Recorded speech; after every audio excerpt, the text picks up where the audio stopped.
Já temos a ministração da manhã. Glória a Deus. A paz, irmãos, bom dia. Estamos aqui nesse formato diferente, né? Vamos ver como que eu vou ficar aqui hoje. Olho para cá, olho para cá, olho para lá. Amém. As crianças estão liberadas para ir com a pastora para a salinha. Todas as nossas crianças estão liberadas.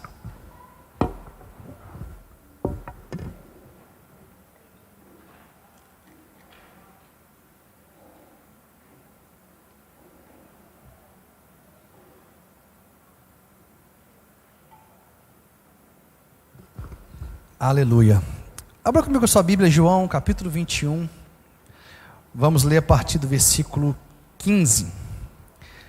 João, capítulo 21, versículo 15. Quem for achando vai dizendo, eu vou para o céu. Já, ô Wilton? Você está indo para o céu muito rápido, Wilton. Rapaz, a tecnologia hoje facilita tudo, né? Quem vai para o céu, diga amém. João capítulo 21, versículo 15, diz assim a palavra do Senhor. Depois de terem comido,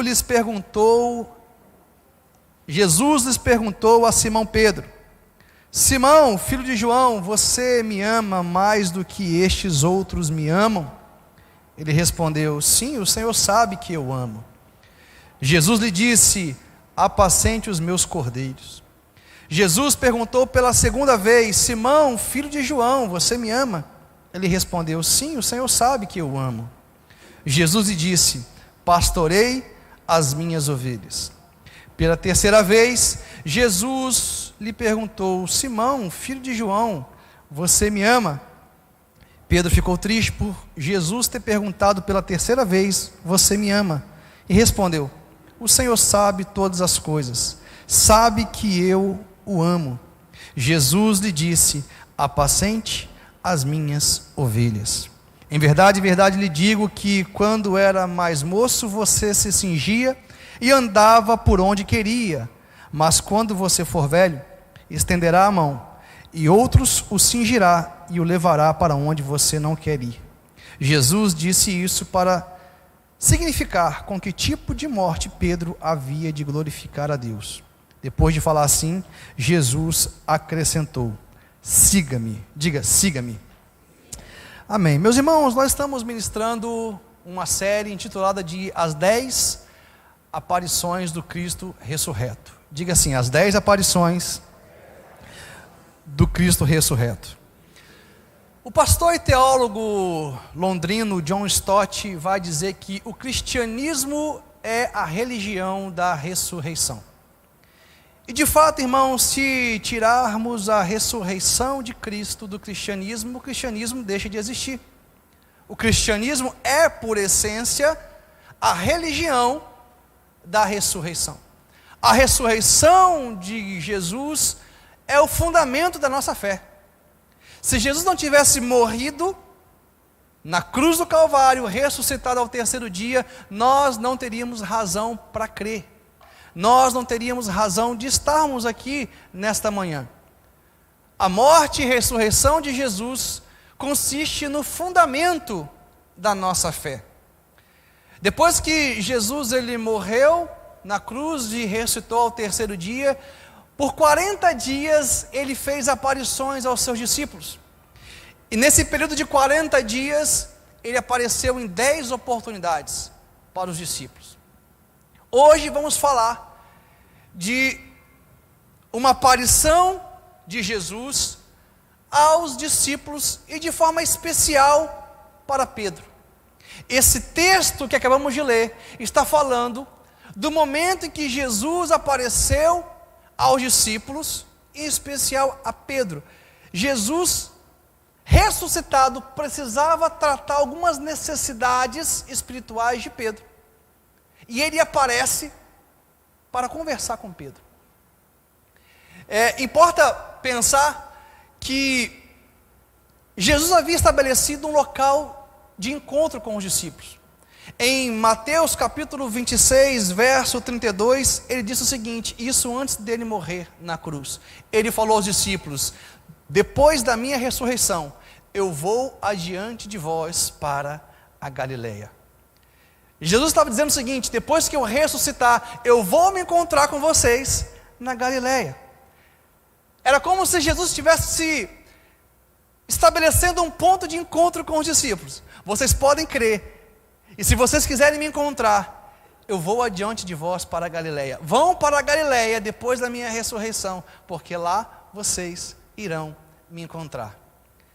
E alicerçado nessa palavra, os discípulos foram para a Galileia, e é onde essa história que acabamos de ler acontece. O Mar da Galileia também era conhecido como Mar de Tiberíades. São duas expressões para a mesma localização. Ou seja, a gente aprende aqui que mesmo Pedro, ele tendo errado, porque um pouco antes, Pedro, quando estava acompanhando Jesus de longe, quando ele estava indo para ser crucificado, a Bíblia vai dizer que Pedro negou Jesus 3 vezes. Quem lembra dessa história? Pedro negou Jesus 3 vezes. Jesus falou bem assim: Pedro, antes que o galo cante, você me negará 3 vezes. Na próxima semana, nós vamos estudar um pouquinho, que galo é esse? Será que é um animal? Que galo é esse? A gente vai dividir essa mensagem em 2 partes. Pedro tinha negado a Jesus. Ele falou: não conheço Jesus. Ele tinha medo de ser perseguido, ele estava com medo de ter o mesmo final de Jesus naquele momento. E mesmo Pedro tendo negado Jesus, Jesus cumpriu a sua palavra e ele foi para o lugar do encontro. Sabe por quê, irmãos? Ouça o que eu vou dizer: os nossos erros não mudam a agenda de Deus. Quantos podem dizer amém? O seu erro não muda a agenda de Deus. Pedro havia negado Jesus 3 vezes, mas ainda assim Jesus falou: eu estarei no Mar da Galileia, porque eu fiz uma promessa a eles: eu irei adiante de vós para a Galileia. Galileia era o ponto de encontro dos discípulos com Cristo ressuscitado. Sabe, irmãos, aqui nós podemos aprender uma lição maravilhosa. Mesmo quando nós erramos, mesmo quando nós pecamos, mesmo quando cometemos deslizes, Deus não muda a agenda dele. Ele continua nos amando. E Ele fala de tudo para cumprir as promessas dele em nossa vida. Aconteceu de forma diferente com Adão. Quando Adão pecou, Deus ele foi ao local do encontro. A palavra do Senhor vai dizer que todos os dias, na viração do dia, Deus visitava Adão e Eva. Depois que Adão e Eva pecaram, o que Deus fez? Rejeitou Adão e Eva? Abandonou Adão e Eva? Não, Deus foi ao ponto de encontro, como todos os dias ele ia. O problema foi que Adão fugiu. Adão não estava no ponto de encontro. E aí Deus teve que perguntar: Adão, onde você está? A palavra de Deus procurou Adão, porque para Adão o erro dele mudava o coração de Deus.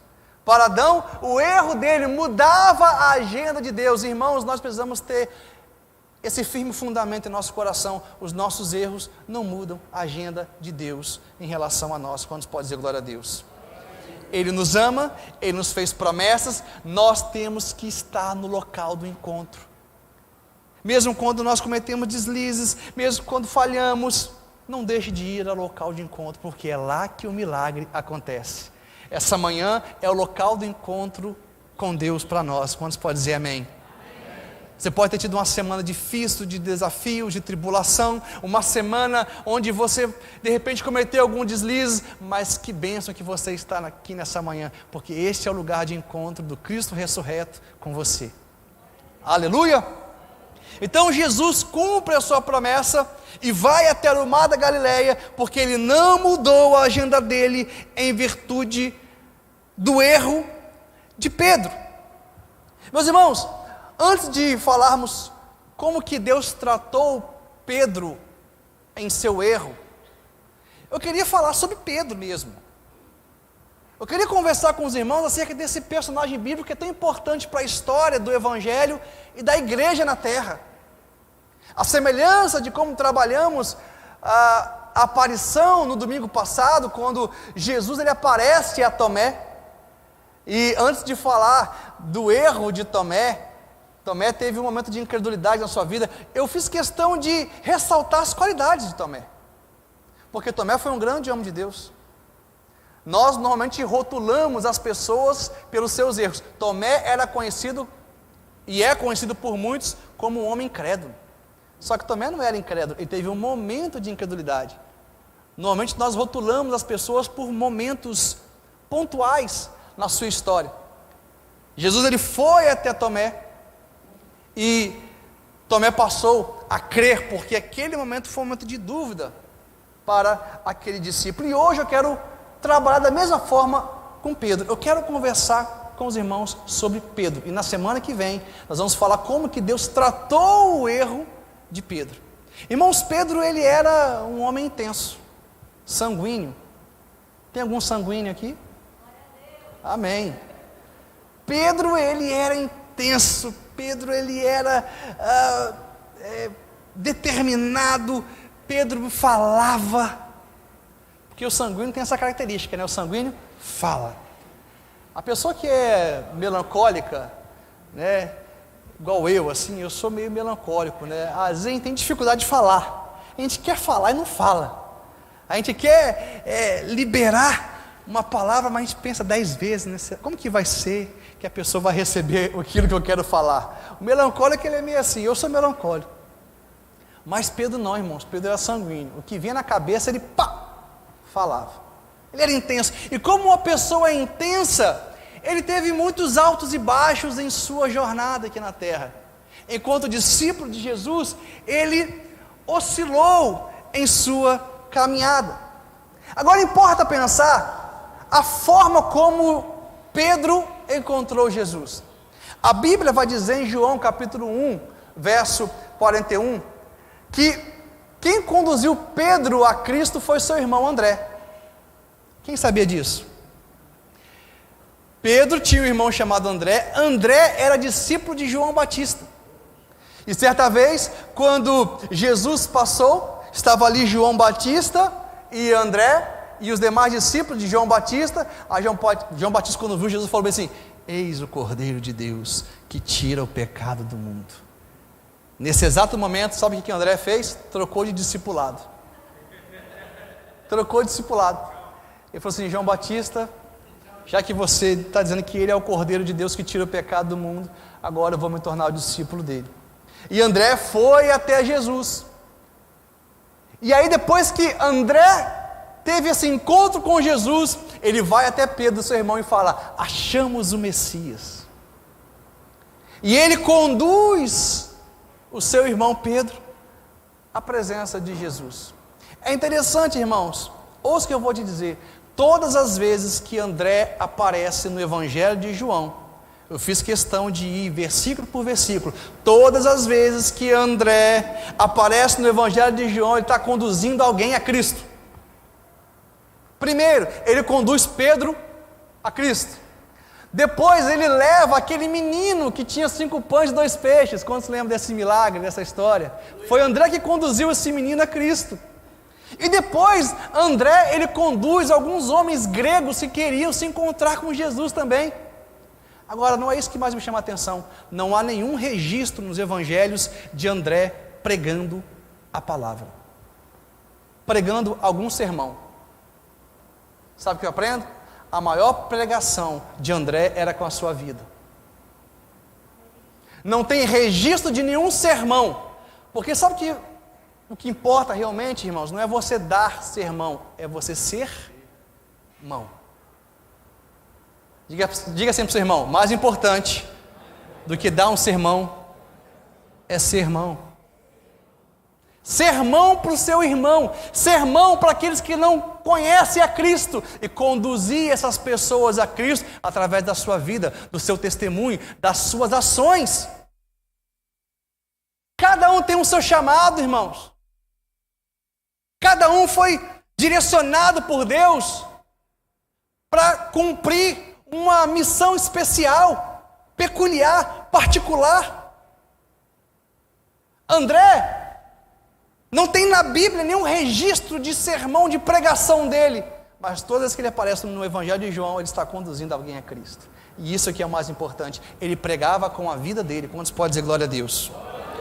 Então, André, ele conduz Pedro, conduz seu irmão a Jesus. Isso é algo tremendo. E quando Pedro se encontra com Jesus, a primeira coisa que Jesus vai fazer, olha o que está escrito em João capítulo 1, verso 41. Vão comigo, João 1, versículo 41. Ele encontrou primeiro seu próprio irmão, Simão, a quem disse: achamos o Messias, e o levou a Jesus. Jesus olhou para ele e disse: você é Simão, filho de João, mas agora será chamado Cefas. Primeira coisa que Jesus fez quando encontrou Pedro foi mudar o nome dele. Olha que encontro louco. Já pensou, você conhece alguém, encontra uma pessoa pela primeira vez e ela fala bem assim: tá bom, Felipe, agora você não é Felipe mais não, agora você vai ser Pedro. Já pensou, Felipe? Agora você não vai se chamar mais Eldo, agora você vai se chamar Tiago. A primeira coisa que Jesus fez quando encontrou com Pedro foi mudar o nome dele, porque o nome de Pedro não era Pedro, era Simão.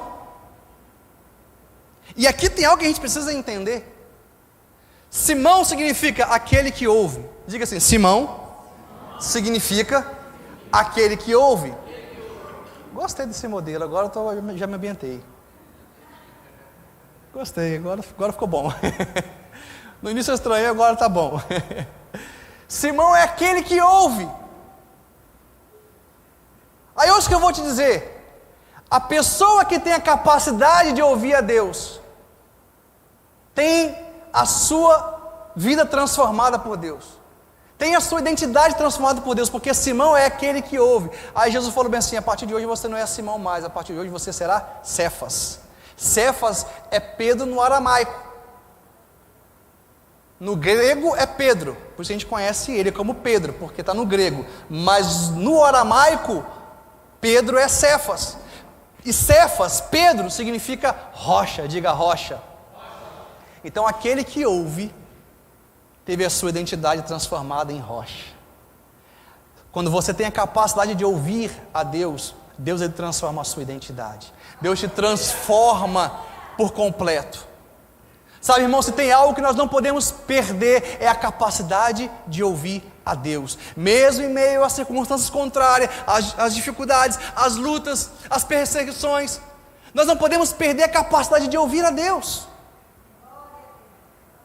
Porque enquanto você mantém viva essa capacidade de ouvir a Deus, não importa as circunstâncias, você estará sendo transformada todos os dias de glória em glória e de fé em fé. Pedro, por ele ser Simão, aquele que ouve, aquele que tinha capacidade de ouvir, Jesus transformou a identidade dele. Quantos pode dizer glória a Deus? Então quem tem a capacidade de ouvir, tem a sua identidade transformada. E é interessante a gente observar como que Jesus mudou o nome de Pedro. O texto vai dizer: André levou Pedro a Jesus, e Jesus olhou para ele. Antes de Jesus falar qualquer palavra, Jesus olhou firmemente nos olhos de Pedro. A tradução aqui do grego koiné fala isso. Lá quando está escrito que Jesus olhou para Pedro, no grego koiné é: Jesus olhou firmemente, profundamente nos olhos de Pedro. E é interessante a gente perceber que esse olhar de Jesus vai acompanhar Pedro durante toda a sua história na terra, durante todo o discipulado. Depois que Pedro negou a Jesus pela terceira vez, ali na ocasião da crucificação, a Bíblia vai dizer que Jesus olhou firmemente para Jesus, e o olhar de Jesus trouxe um constrangimento para Pedro. Pedro se arrependeu de ter negado o seu mestre. O olhar de Jesus acompanhou Pedro durante toda a sua trajetória. Sabe por quê, irmãos? Às vezes o olhar fala mais do que palavras, sim ou não? Sim. A minha mãe, eu lembro que desde pequeno, quando ela olhava para mim, eu já sabia qual era o olhar, sim ou não? Quem já teve uma mãe dessa? um pai desse? Só pelo olhar você fala, ih, o negócio está bravo. Tem dia que ela olhava para mim e falava assim, chegar em casa hoje o negócio não vai ficar bonito para mim não.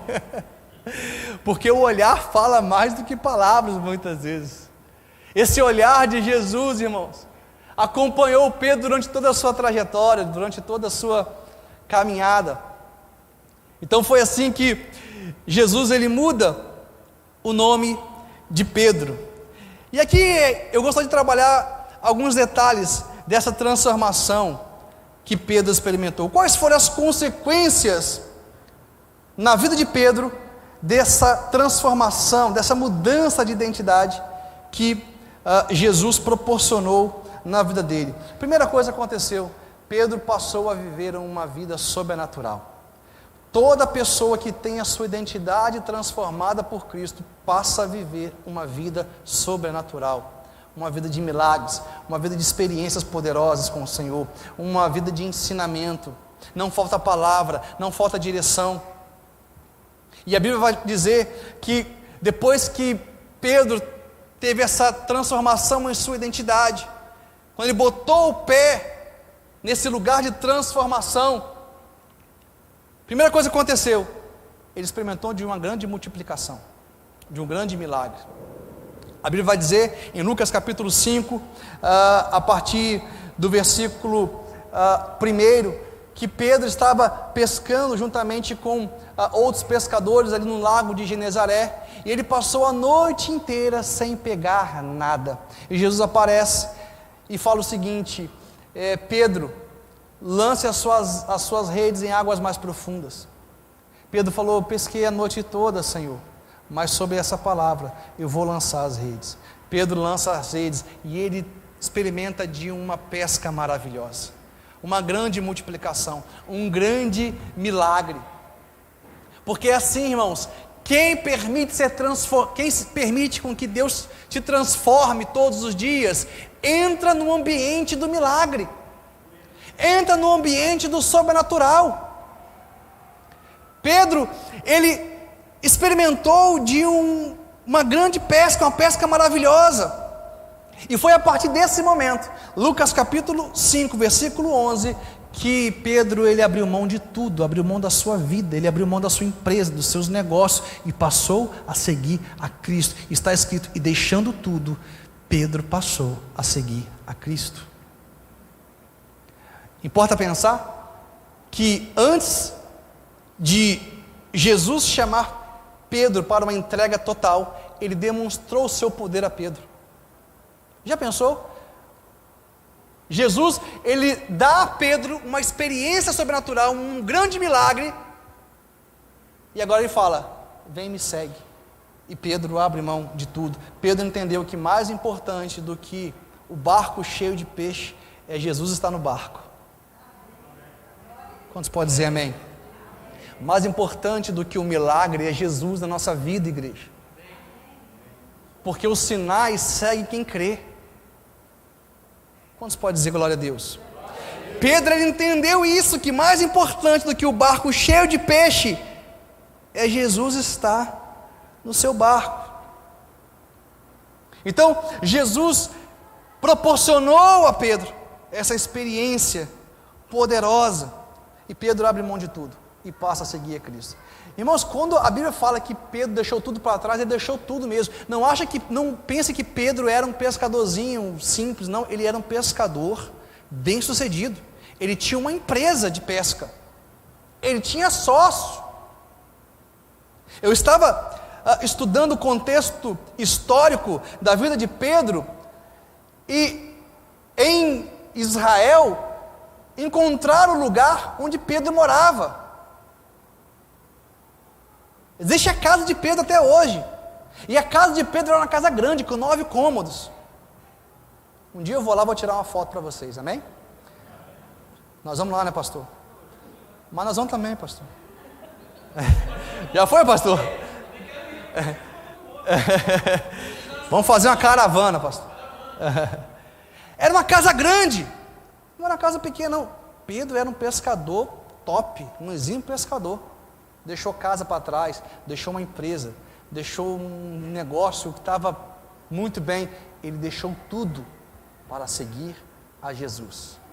Porque ele entendeu que mais importante do que ter tudo é ter Jesus. Porque realmente nós só temos tudo se nós temos a Jesus. A segunda coisa que acontece com Pedro é que Pedro, ele passa a ser ministrado por Jesus. Jesus começa a ensinar coisas preciosas a ele. E a Bíblia vai falar em Mateus capítulo 8, verso 14, que Jesus ele foi com Pedro até a sua casa. E quando Jesus chega na casa de Pedro, quem estava lá era a sogra de Pedro. Você vê que Pedro era um homem de fé mesmo, morava com a sogra. E a sogra de Pedro estava enferma. O que Jesus faz? Jesus cura a sogra de Pedro. Algumas pessoas vão dizer que Jesus negou, que Pedro negou a Jesus porque Jesus curou a sogra dele. E algumas pessoas maldosas vão falar isso. Olha, Pedro provavelmente negou Jesus porque ele curou a sogra dele. São as más línguas. Mas aí quando Jesus ele cura a sogra de Pedro, sabe o que acontece? As pessoas souberam dessa notícia e uma multidão de pessoas se ajuntaram na porta da casa de Pedro. Jesus começou a curar, libertar, sarar. Jesus começou a fazer uma grande obra na casa de Pedro. Você sabe o que Jesus estava ensinando para Pedro? Que o evangelho começa em casa. O evangelho começa dentro da sua casa. O evangelho não começa no altar. O evangelho não começa na rua. O evangelho não começa no seu trabalho. O evangelho começa dentro de casa. Você precisa ser um homem de Deus, uma mulher de Deus dentro de casa primeiro. Como você pode dizer amém? É de dentro de casa para fora. Irmãos, eu creio tanto nessa verdade, que eu tenho em meu coração que a transformação da igreja não começa da igreja, começa dentro de casa. É de casa para a igreja, não é da igreja para casa. Quando as famílias são restauradas, libertas, quando as famílias estão vivendo no centro da vontade de Deus, a igreja é abençoada, a sociedade é abençoada. Porque famílias saradas, curadas, abençoam a nação. Jesus estava dizendo para Pedro: Pedro, o evangelho começa em casa. Olhe para a sua casa. Olhe para o seu relacionamento com a sua esposa. Olhe para o seu relacionamento com os seus filhos. Olhe para o seu relacionamento com os seus familiares. E esse é o desafio que o Senhor está nos propondo nessa manhã. Como está a nossa vida em família? O evangelho começa em casa. Tudo começa dentro de casa. E essa é a lição que Jesus ele está ensinando a Pedro. A terceira coisa que acontece na vida de Pedro, depois que ele teve a sua identidade transformada, é que em Marcos capítulo 5, verso 35, dando um barulho aqui, vocês estão ouvindo? Tá tranquilo o som? Tá, estava dando um zunido aqui. Marcos capítulo 5, verso 35, ali tem a história da ressurreição da filha de Jairo. Jairo, ele era um principal da sinagoga. Algumas traduções bíblicas vão falar que ele era príncipe da sinagoga. Não tem príncipe na sinagoga. A tradução ali no original é que ele era o principal. Essa tradução é boa, o chefe da sinagoga. O chefe da sinagoga, ele vai até Jesus. Aqui era Jairo, ele tinha uma filhinha de 12 anos. E quando ele vai até Jesus e fala: minha filha está morrendo. Jesus então ele vai para a casa de Jairo e ele chama 3 discípulos em especial: Pedro, Tiago e João. Diga assim: Pedro, Tiago e João. Ele só levou 3 discípulos. Dos 12, ele separou 3. Quem estava ali? Pedro. É interessante a gente perceber que a Bíblia vai falar no livro de Gálatas capítulo 2, verso 9, que Pedro, Tiago e João, eles eram as colunas da igreja. Jesus ele estava ensinando esses 3 homens a liderar a igreja de Cristo. proporcionando a ele experiências sobrenaturais, maravilhosas. Jesus leva Pedro, Tiago e João para a casa de Jairo. Quando ele chega na casa de Jairo, a filhinha de Jairo tinha morrido. Jesus então ressuscita aquela criança. E ali ele estava ensinando uma lição preciosa para Pedro, Tiago e João. Qual era a lição? Aquilo que é impossível para os homens é possível para Deus. Todo discípulo de Jesus precisa ter essa convicção. Aquilo que é impossível para os homens é possível para Deus. Jesus permitiu com que Pedro tivesse acesso a um ambiente de ressurreição, a um ambiente do milagre, para que ele cresça, que mesmo diante da morte, ainda assim o milagre poderia acontecer. Deus, ele tem poder para trazer da morte nossos sonhos, trazer da morte relacionamentos, trazer da morte aquilo que muitas vezes se perdeu.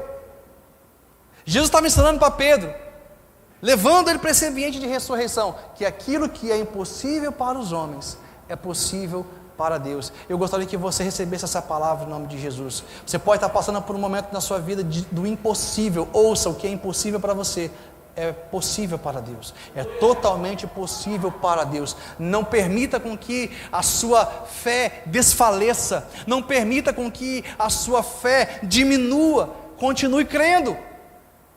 Quantos podem dizer glória a Deus? Então, Jesus introduz Pedro nesse ambiente de ressurreição. Essa é a lição que fica. A outra coisa que acontece na vida de Pedro, depois que ele teve a sua identidade transformada, Mateus capítulo 17, versículo 2, Jesus conduz Pedro, Tiago e João, para o Monte Tabor, e ali ele se transfigura. No grego, essa palavra é metamorfose. Jesus ele se transfigura diante de Pedro, Tiago e João. Mais uma vez, somente esses 3 discípulos. Você vê como que Jesus estava treinando eles para liderar a igreja. Estava treinando eles para ir adiante da igreja, ser coluna da igreja. E aqui algo me chama a atenção. Sabe o que é, irmãos? Porque assim, dos 12 discípulos, todos viam coxos sendo curados, endemoniados sendo libertos, enfermidades sendo saradas, mas somente Pedro, Tiago e João viu Jesus transfigurado. Porque existem níveis de discipulado. Quanto mais íntimo você é de Jesus, coisas mais profundas você recebe dele. Quantos podem dizer amém? Pedro, Tiago e João eram mais íntimos de Jesus. Todos eram discípulos, mas somente eles viram a transfiguração. Eu fico pensando nos dias de hoje, um monte de crente mimimi, um monte de discípulo mimimi. Jesus, irmãos, ele escolheu os 3 e levou os 3. Já pensou nos dias de hoje? Jesus está me rejeitando, Jesus está me abandonando, Ele não me ama, Ele não pensa mais em mim, Ele não tem mais propósito na minha vida. Um monte de crente mimimi. Irmãos, a gente precisa amadurecer. E a lição que fica aqui é o seguinte: quanto mais íntimo você é de Jesus, mais experiências sobrenaturais você tem com Ele. Alguns vê coxo sendo curado, endemoniados sendo libertos, mas somente alguns viram a transfiguração de Jesus. Quando eu ministrei, falando sobre a renúncia de José aqui, nesse altar, José pai de Jesus, eu falei o seguinte, que José abriu mão de muitas coisas, pelo fato de ter aceitado ser o pai adotivo de Jesus. José foi blasfemado em seu caráter, porque as pessoas naquela época provavelmente falavam assim: olha lá, aquele que casou com a mulher que está grávida de Deus. Com certeza Maria traiu José. Ele teve que abrir mão da sua reputação. José abriu mão de dar nome para Jesus, para o seu filho, porque quem deu o nome para Jesus foi o próprio anjo. Ele será Emanuel, que significa Deus conosco. José teve que abrir mão de ter relação de intimidade com a sua esposa, porque ele só teve relação com a sua esposa depois que Jesus nasceu. Era um direito que ele tinha como homem, como marido. José abriu mão de todas essas coisas, pelo fato de ter aceitado o chamado para ser o pai de Jesus. Em contrapartida, Deus deu a José privilégios que a nenhum outro homem foi dado. José foi aquele que recebeu Jesus em seus braços quando Jesus nasceu. Já parou para pensar nisso, irmãos? José ninou Jesus. José deu mamadeira na boca de Jesus. Isso é uma licença poética pastoral, tá? Não é heresia, não. Permita-me ser poético nesse momento. José ensinou Jesus a andar. A nenhum outro homem foi dado esse privilégio, mas foi dado a José, porque José abriu mão de muitas coisas, pelo fato de ter aceitado ser o pai adotivo de Jesus. O que é que eu aprendo? Que aquilo que você tem de Deus na sua vida, o nível de intimidade que você tem com Deus é proporcional às suas renúncias. É proporcional àquilo que você está disposto a abrir mão para fazer a vontade do Pai. Quem está entendendo? Tudo que você tem de Deus na sua vida hoje, a comunhão, o relacionamento, a intimidade, a revelação, o conhecimento, tudo que você tem de Deus na sua vida hoje é diretamente proporcional às suas renúncias. Sabe por quê? A Bíblia trata a renúncia como adubo. A Bíblia trata a renúncia como aquilo que faz crescer. Paulo falou: tenho tudo como esterco, como adubo para que eu possa ganhar a Cristo. Quanto mais Paulo renunciava para obedecer a Deus, mais ele crescia na presença do Senhor, mais ele recebia revelações, mais ele tinha a glória de Deus na sua vida. O que você tem de Deus hoje na sua vida? É diretamente proporcional às suas renúncias. Esse era José. Então, Pedro começou a ter essas experiências com Jesus depois que ele permitiu com que a sua identidade fosse transformada. E uma outra coisa acontece com Pedro, é que Jesus levou Pedro para um ambiente de angústia, de tristeza. Mateus capítulo 26, do versículo 36 a 41, vai falar sobre o Getsêmani. Jesus levou Pedro, Tiago e João para o Getsêmani, e ali Jesus falou algo com eles: eu estou triste, minha alma está abatida. Estava próximo da crucificação de Jesus. Jesus orou ao Pai: se for possível, passe de mim esse cálice, mas todavia que seja feita a sua vontade. E ele fala: Pedro, Tiago, João, orem comigo, vigiem comigo, porque eu estou com a minha alma abatida. Era um momento de muita tristeza para Jesus, de aflição. Sabe o que eu aprendo, irmãos? Mais uma vez ali estava só Tiago, Pedro e João. Jesus, quando decidiu abrir o seu coração para as pessoas, ele não abriu para qualquer um, abriu para pessoas que ele podia confiar. Sabe qual é o nosso erro muitas vezes? A gente fala da nossa vida para todo mundo. Você abre seu coração para todo mundo. Nem todo mundo tem condição de entender seus dilemas, suas dores, suas lutas.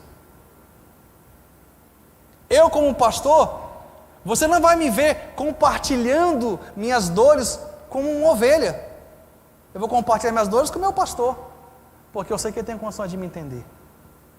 Às vezes você compartilha uma dor, uma fragilidade para uma ovelha e fala assim: nossa, pastor Diego também passa por essas lutas, também passa por essas dificuldades. É claro que isso não é uma regra, a gente não está engessado nisso, mas a gente precisa entender esse princípio. Nem todo mundo tem condições de ouvir o seu coração. Cuidado para quem você se abre. Seja mais seletivo no que tange a você compartilhar sua história, suas dores. Jesus nos ensina isso. Quando ele foi para um momento de angústia, ele levou só 3: João, Tiago e Pedro. A gente precisa ter esse entendimento.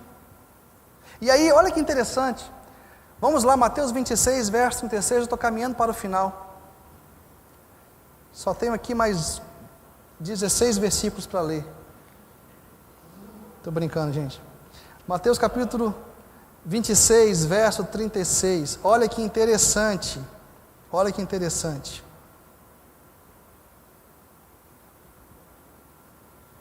Em seguida, Jesus foi com eles a um lugar chamado Getsêmani e disse aos discípulos: quem eram esses discípulos? Diga: Pedro, Tiago e João.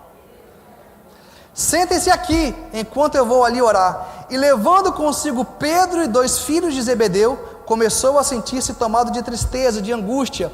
Então lhes disse: a minha alma está profundamente triste até a morte, fiquem aqui e vigiem comigo. E adiantando-se um pouco, prostrou-se sobre o seu rosto, orando e dizendo: meu Pai, se é possível que passe de mim esse cálice, contudo não seja como eu quero, e sim como tu queres. E voltando para os discípulos, diga assim, discípulos, diga plural, isso aqui é importante, ó. E voltando para os discípulos, achou-os dormindo, e disse para quem? Pedro. Ué, mas não era plural? Primeiro Jesus fala bem assim, e falando para os discípulos, ele dá ordem para os discípulos, mas depois ele vai tratar o erro no singular. Ele vai tratar só com Pedro. Você está entendendo a ênfase dessa mensagem?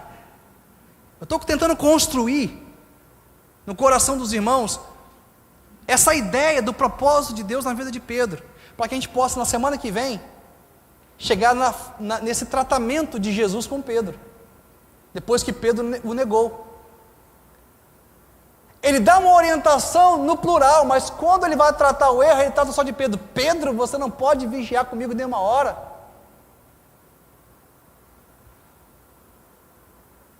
Todos estavam dormindo, mas ele só cobra de Pedro. Sabe o que eu aprendo aqui, irmãos? Quanto maior for a cobrança de Deus para conosco, isso revela o tamanho do propósito dele em nossas vidas. Amém? Vira para o seu irmão e fala bem assim: deixa de ser mimimi. Pode falar, deixa de ser mimimi. Fala, cresça, amadureça. Posso falar para vocês? Os discípulos de Jesus, com o qual eu me reúno todos os domingos pela manhã, antes desse culto, eu cobro de uma maneira diferente. Por quê? Porque nós estamos dentro de uma caminhada, dentro de uma crescente. E quanto maior é a cobrança, maior revela o coração daquele que está cobrando para com aquela pessoa. Eu quero levar aquelas pessoas que estão perto de mim a crescer, a avançar, a frutificar, a ser melhor a cada dia. E é assim, meus irmãos, que Jesus estava tratando Pedro. Todos dormiram, mas ele estava tratando só com Pedro. Por quê? Jesus tinha grandes propósitos na vida de Pedro. Grandes propósitos na vida de Pedro. Pedro seria aquele que seria uma coluna na igreja, um dos líderes da igreja. Então, Jesus estabelece uma cobrança diferente sobre Pedro. E para a gente finalizar, a última coisa que dentro desse contexto da vida de Pedro que acontece, Mateus capítulo 14, versículo 22 ao 31, ali vai dizer que os discípulos estavam no barco, atravessando de um lado para o outro do mar, o mar muito revolto, e de repente, os discípulos com medo de afundar, Jesus vem andando sobre as águas. Quando eles viram Jesus, eles falaram: é um fantasma.